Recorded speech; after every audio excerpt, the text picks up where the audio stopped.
დაგისვამ სამ შეკითხვაზე თუ სამივე სწორად გამცემ პასუხს, შეიძლება 150 ლარი მოიგო, გაწყობს? დიახ. კარგი, მაშინ აირჩიე. ერთლარიანი მათემატიკა. რამდენია 6 + 7? 42. იყო, ჩახ შემდეგ რას აირჩევ? ისე მათემატიკა 10ლარიანს. 51 მარტივი რიცხვია თუ არა? არა. იყო, ჩახ შემდეგ რას აირჩევ? შემდეგ რამდენია? 50 ლარიანი შეგიძლია აირჩიო. იყოს. იყოს. რა ქვია მრავალკუთხედს, რომლის გვერდების რიცხვია 12? არ ვიცი, ეს არ მისწავლია.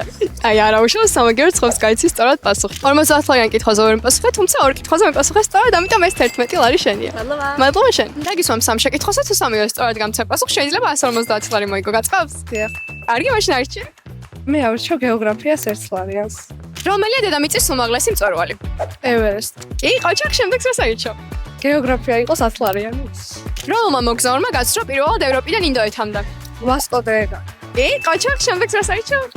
გეოგრაფიას 50 ლარიანს. რამდენი მთავარი კუნძულისგან შედგება ჰავაი? 7. არა რა, მაგრამ ახლოს იყავი. ბოლო კითხვაზე ვერ გამეცი სწორად პასუხი, თუმცა ორ კითხვაზე გამეცი, ამიტომ ეს 11 ლარი შენ. მადლობა შენ.